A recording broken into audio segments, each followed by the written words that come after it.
today's subject is Hindi literature. Students, Hindi literature में previous class में मैंने आपको पाठ 18 फांसी का फंदा और झरने सी हंसी इस पाठ को पढ़ाया था। यह हमारे पेन पेपर टेस्ट का पाठ था। तो स्टूडेंट्स, प्रीवियस लाइव क्लास में मैंने आपको इस पाठ के प्रश्न उत्तर लिखवाए थे। तो यह पाठ हमारा कंप्लीट हो चुका है। तो स्टूडेंट्स, आज का पाठ है हमारा पाठ 17 सीखो। यह एक कविता है और यह हमारा सब्जेक्ट इंग्लिशमेंट का पाठ है। तो स्टूडेंट्स, सब्जेक्ट इंग्लिशमेंट का कोई भी वर्क आपको अपनी क्लास वर्क की कॉपी में नहीं करना है। तो आइए अब हम इस पाठ को शुरू करते हैं। फूलों से नित हंसना सीखो, भौरों से नित गाना, तरु की झुकी डालियों से नित सीखो शीश झुकाना। तो स्टूडेंट्स, इन पंक्तियों में कवि कहता है कि हमें हमेशा फूलों की तरह मुस्कुराना चाहिए और जिस प्रकार भौरे एक साथ मिलकर गुनगुनाते रहते हैं उसी प्रकार हमें भी गुनगुनाना चाहिए, यानी गीत गाना चाहिए। तरु की झुकी डालियों से नित सीखो शीश झुकाना, और हमें पेड़ की डालियों की तरह झुकना चाहिए, सबको सिर झुकाना चाहिए। जिस प्रकार पेड़ की डालियां सभी को शीश नवाती है, सिर झुकाते, उसी प्रकार हमें भी उन्हीं की तरह सभी के सामने सिर को झुकाना चाहिए। नेक्स्ट लाइन है इसमें आपकी, सीख हवा के झोंकों से लो कोमल भाव बहाना, दूध और पानी से सीखो मिलना और मिलाना। तो इन पंक्तियों में कवि कहता है कि जिस प्रकार हवा के झोंके एक कोमल भाव में बहते रहते, एक लय में बहते रहते, हमें भी उन्हीं की तरह बहना चाहिए, यानी एक लय में रहना चाहिए। नेक्स्ट लाइन में कवि कहता है कि जिस प्रकार दूध और पानी आपस में मिल जाते हैं उसी प्रकार हमें भी एक दूसरे से मिलजुल कर रहना चाहिए। नेक्स्ट लाइन है आपकी, सूरज की किरणों से सीखो जगना और जगाना, लता और पेड़ों से सीखो सबको गले लगाना। तो इन पंक्तियों में कवि कहता है कि जिस प्रकार सूरज की किरणें स्वयं भी जागती हैं और दूसरों को अपनी किरणों से, अपने तेज से जगाती हैं, उसी प्रकार हमें भी अपना विकास करते हुए दूसरों के भी विकास में मदद करनी चाहिए, उन्हें भी आगे बढ़ने का अवसर देना चाहिए। नेक्स्ट लाइन में कवि कहता है कि जिस प्रकार लता एक पौधा होता है जो किसी के सहारे आगे बढ़ता है, तो जिस प्रकार लता और पेड़ सभी को गले लगाते उसी प्रकार हमें भी सभी को गले लगाना चाहिए। कौन ऊंचा है कौन नीचा है, भेदभाव हमें नहीं करना चाहिए, हमें सभी के साथ प्रेम व्यवहार के साथ रहना चाहिए। नेक्स्ट लाइन है आपकी, मछली से सीखो स्वदेश के लिए तड़प कर मरना, पतझड़ के पेड़ों से सीखो दुख में धीरज धरना। नेक्स्ट लाइन में कवि कहता है कि जिस प्रकार मछली अपने देश से बिछड़कर तड़प कर मर जाती है उसी प्रकार हमें भी अपने देश के लिए प्रेम रखना चाहिए। मछली का देश क्या है? मछली पानी में रहती है तो वही उसका देश है, और जब वह पानी से बिछड़ती है तो वह तड़प कर मर जाती है। उसी प्रकार हमें भी अपने देश के लिए प्रेम रखना चाहिए। अगर कोई हमें हमारे देश से अलग करता है तो हमें उसके लिए जान दें, लेकिन अपने देश को कभी भी नहीं छोड़ना चाहिए।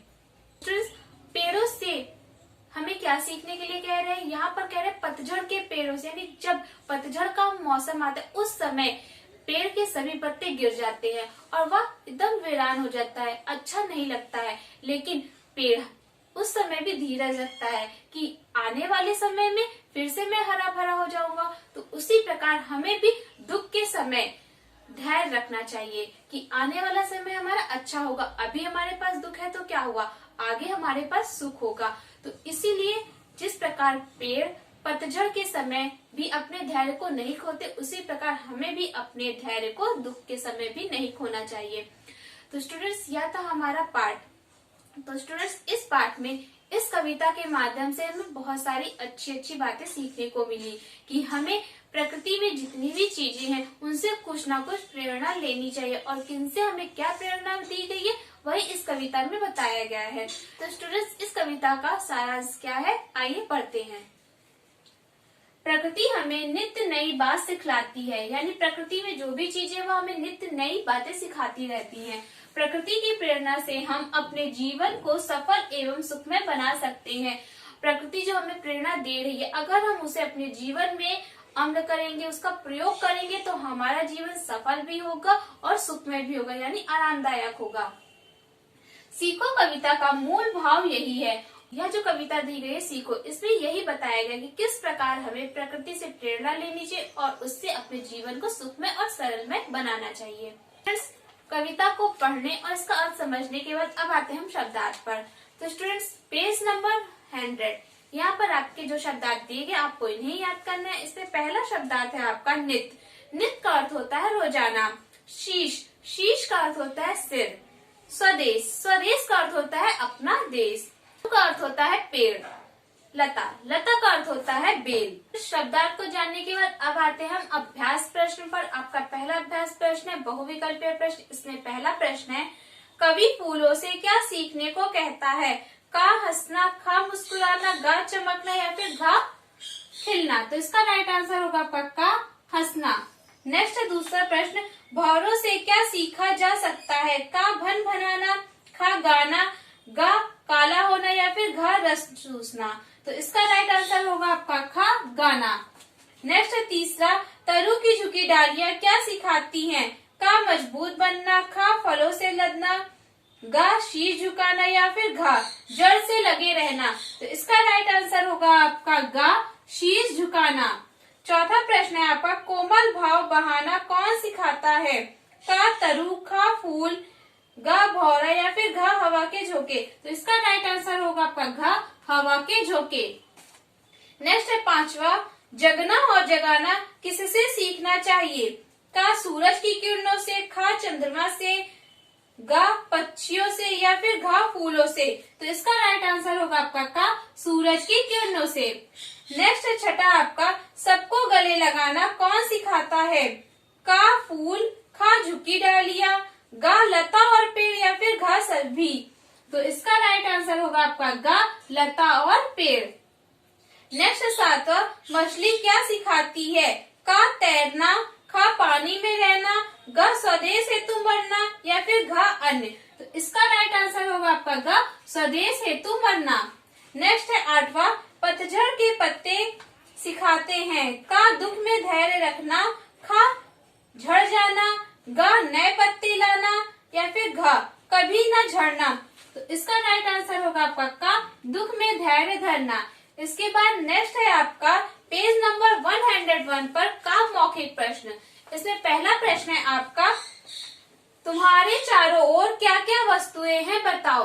तो इसका आंसर है आपका पेड़ पौधे, नदी, झरने, पहाड़ आदि। हमारे आसपास बहुत सारी वस्तुएं हैं, तो इसीलिए हमने यहाँ पर कुछ वस्तुओं के नाम राइट करके आदि लगा दिया है। नेक्स्ट है आपका दूसरा प्रश्न, हमारा सच्चा मित्र कौन है? तो इसका उत्तर है आपका जो हमारे दुख या मुसीबत में भी हमारा साथ दे, वही हमारा सच्चा मित्र होता है। नेक्स्ट है तीसरा, भौरे हमें क्या सिखाते हैं? तो इसका राइट आंसर होगा आपका हमेशा गाते रहना।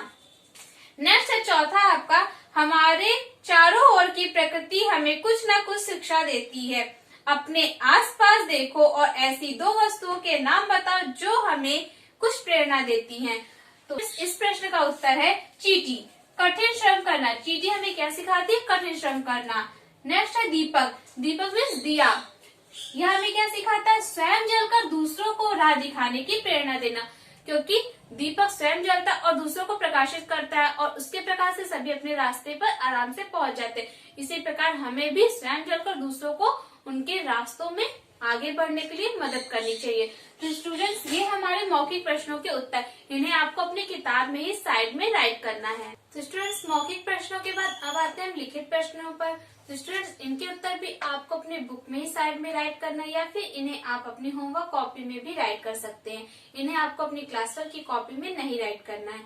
इसमें पहला प्रश्न है आपका, फूल हमें क्या सिखाते हैं? तो इस प्रश्न का उत्तर है, फूल हमें सभी कठिनाइयों में हमेशा हंसना सिखाते हैं। इसके बाद दूसरा प्रश्न है आपका, पेड़ों की झुकी डालियां हमें क्या सिखाती हैं? इसका उत्तर है आपका, पेड़ों की झुकी डालियां हमें बड़ों के सामने सिर झुकाना सिखाती हैं। नेक्स्ट है आपका तीसरा, दूध और पानी हमें क्या सीख देते हैं? इस प्रश्न का उत्तर है, दूध और पानी हमें सभी के साथ मिलजुल कर रहने की सीख देते हैं। इसके बाद नेक्स्ट प्रश्न है आपका चौथा, सूरज की किरणों से हम क्या सीख सकते हैं?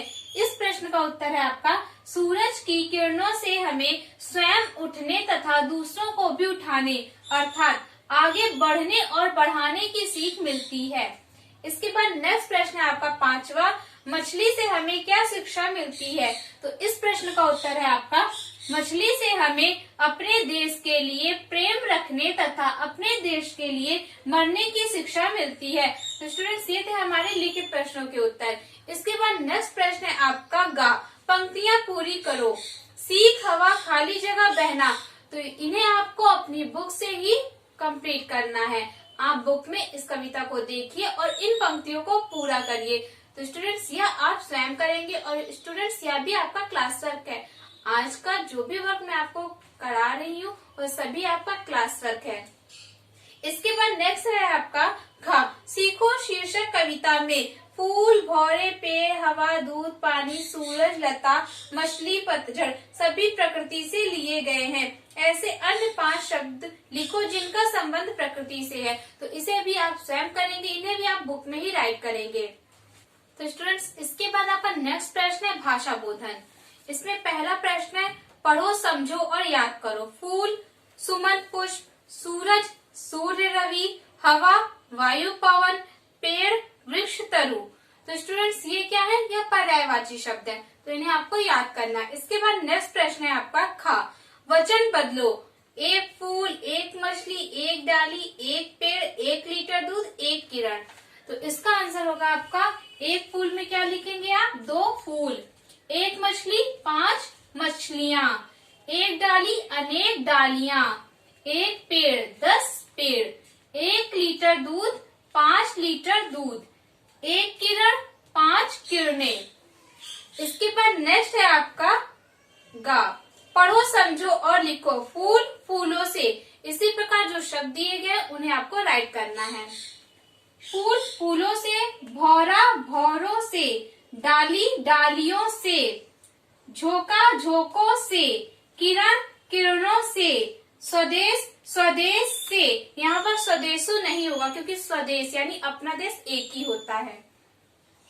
इसके बाद नेक्स्ट है आपका, तो स्टूडेंट्स, ये है आपका आज का क्लास वर्क। इसे आपको अपनी बुक पे ही फिल करना है। क्लास वर्क में आपको अपनी किताब के सभी प्रश्नों को कंप्लीट करना है।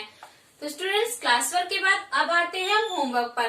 तो होमवर्क में आपको क्या करना है? सीखो कविता की 8 पंक्तियां याद करके होमवर्क कॉपी में लिखिए। तो यह है आपका आज का होमवर्क। इस कविता की 8 पंक्तियां आपको याद करना और इसे आपको अपनी होमवर्क कॉपी में राइट करना है।